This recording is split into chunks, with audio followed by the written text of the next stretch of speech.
everyone, it's Justine. Welcome to a new craft hacks video. Today I'm super excited to be adding a part 2 to my most popular video of all time for card making hacks that will make your life a lot easier. So today I'm doing a collaboration with Hovey from Hovey's Craft Room, and I'm really excited to be collaborating with her. Her and I attended Creative World together this year, and she's a lot of fun. She has amazing hacks on her channel, lots to do with mixed media, and provides a little bit of a different view, and she makes it all so easy to use. So be sure to check out her video when you're finished with mine. All right, let's dive straight into the hacks. So the first hack I'm going to show you is stamping with background cling stamps. Now, I don't know about you, but it seems like whenever I try to stamp this background, there are a couple of issues. So with all cling stamps that are large like this or heavy, most of the time your block isn't going to fit. And even if you get the perfect size block, it's really weird and awkward to hold in your hand. So along comes the stamping tool and you think to yourself, this will solve all my problems. But then a lot of the times what ends up happening is you pick up your stamp and, for example, it falls off and then it ruins your card. That's never good. So I have two suggestions for you in order to be able to stamp your background stamps, because let's face it, I don't want to avoid these stamps. They're oftentimes the most prettiest stamps in my stash. So one thing is to put it in your MISTI face down where you would normally put your cardstock.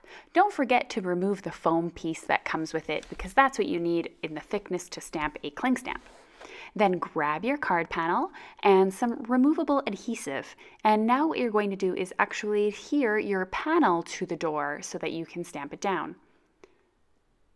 I like to use removable adhesive for this, or a non-permanent adhesive. And all I do is I stick it on my stamp where I want it to be, close the door on top, and I'm able to pick it up. Now, the reason why it didn't work with the cling stamp on the door is because a lot of the time the cling stamp is too heavy, and so when you push it down, it falls off. And anytime you start to get dust on yours over time, then it becomes less sticky. So by doing it this way and then inking up the stamp this way, you can stamp the cardstock then directly onto the background. And then just make sure to apply some even pressure over top. I like to kind of slide my hands over it a little bit just to ensure that every area is being covered and you have a perfectly stamped background.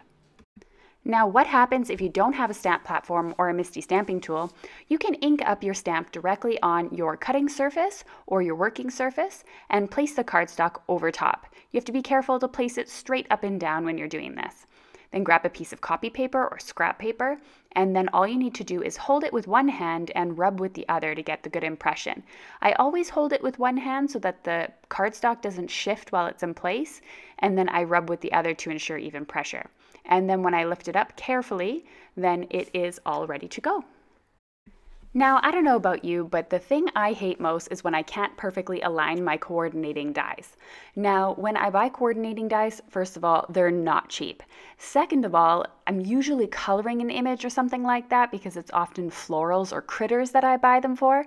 And then I've just done all that coloring work to get an imperfect image. Now, that drives me crazy. But don't worry, there is a solution to this. So what I'm going to do is I'm going to stamp out my image again that I want to cut out perfectly this time. I can color it up, I can add my mediums, whatever it is that I'm going to use on it. You'll notice that I also have a frame. So because I screwed up last time, I die cut it, I have this frame left over. So if you didn't die cut and screw up like I did at first, just cut yourself a die cutted frame. So take the coordinating die for the stamp and run it through your die cutting machine with a cardstock piece that is slightly larger than your stamp. So now I have a frame, and what I'm going to be able to do is I'm just going to cut the side for now. You'll see why later. And I can now use this frame to line up the die. Now, why is it that coordinating dies are so hard to line up? Because if you actually look at the area that die cuts your die, it is a thin line that extends from your die cut frame. And on either side, there's a piece of metal. And so it's really hard to judge where that line is when you can't see it. And so what you can do is you can make this frame here and kind of see, okay, where is it going to line up? Where is the white space going to be so it's even on all sides? And then you can simply place the die inside, and that piece that juts out, that metal piece that actually cuts your die, is actually going to get caught on the edges, and it's going to slip right into place like a puzzle piece. You'll notice that when you're wiggling your die in place, eventually it'll stop moving, and that's the point where you can actually add your washi tape or whatever it is you're using to adhere your die to the cardstock. Now this is why I cut that little slit in my cardstock earlier, so I can easily take the paper out, carefully of course, and attach the washi tape, and now I should die cut it perfectly through my machine. And you can save that frame that you just created inside your stamp pocket or inside the packaging so you have it always. So you don't have to repeat this step every time. You'll have the frame to line up your dies all the time. So when you're all finished watching my video, I would love to know what your favorite hack was from this and what will definitely make your life easier. Or maybe you'd like to share in the comments below a certain crafty hack that you love. Maybe I'll make a future video on the crafty hacks suggested by you. Now the next step is straight sentiments with cling stamps. Now cling stamps or wooden stamps, whatever it happens to be, can be really difficult to line up.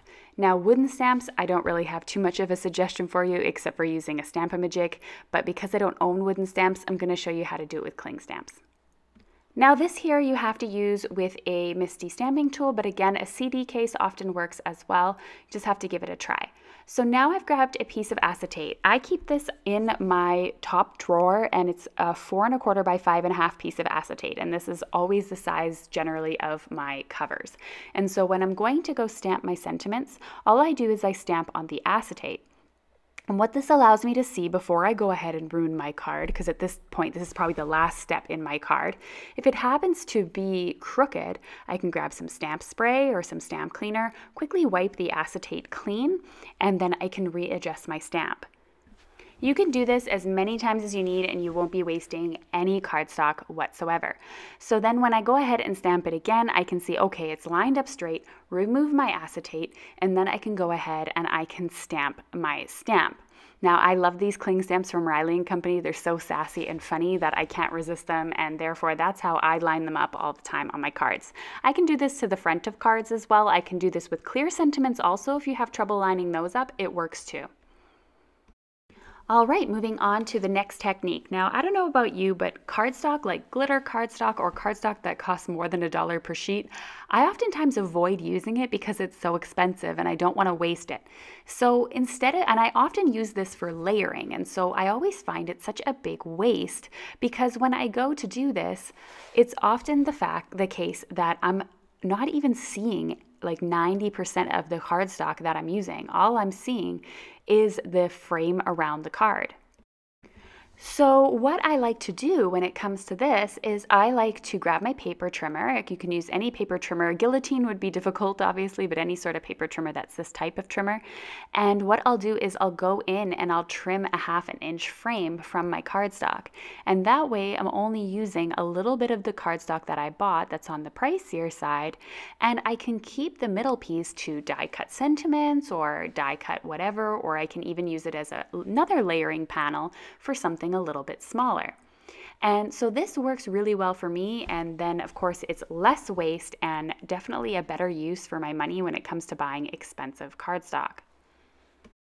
So then all I do is I glue my card frame over top or a white piece of paper and I'm ready to continue going, and you'll notice that you don't even see that the middle is missing and I have this piece left over for later.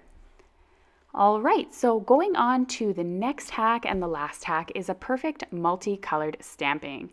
Now, when I learned how to multicolor stamp, I mainly learned with lined stamps, so not solid stamps, and for the most part, it generally works really well just going with your ink pad directly on the stamp and inking up your stamp. Now, I'm going to show you what this looks like if you don't use the method that I'm showing you today. So what I've done is I've stamped a little bit in yellow, I'm using my stamp platform, going over in orange, and then I'm going to go over in red. Now, if you don't have a stamp platform, then you can add all your ink at one time. That works as well, and then just simply stamp it. That's totally fine, and as long as you go from light to dark, you shouldn't contaminate your ink pads, really. And so now you can see here though, I have these super harsh lines and it looks a little funny.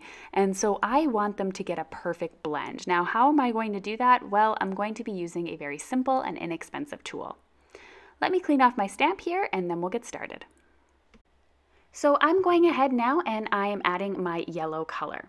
Now what I'm going to do is I'm actually going to grab a blending tool that has a sponge on it. It can be a clean sponge, a yellow sponge, it can be a blending brush, that works too. And I'm going to now stamp it on. And you'll notice that the edge that I blended out there is faded.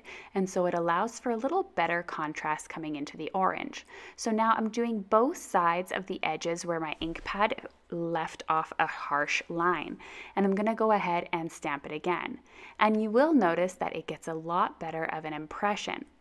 And what I try to do as well when I am doing this technique is I try to ensure that both colors meet within one flower. You'll notice at the top the yellow and the orange are a little bit separate, so you can go in again and again and repeat this technique if need be, and you can get a better, smoother blend. So you can either pat it up and down, or you can kind of do a little bit of a swipe technique. That works too. And this does work better definitely with a stamping tool when you're doing this, but you can also do it with a block. You just need to ensure that you're just doing the up and down technique and not really the swipe technique, and then add your inks all at once instead of doing the separate stamping like I did. But overall you get a much better blend, especially between that orange and the Samba red you'll see. I'm going to show you a comparison between the two right now. When you see both of them, they just look so much more elegant and pretty when they're nice and blended.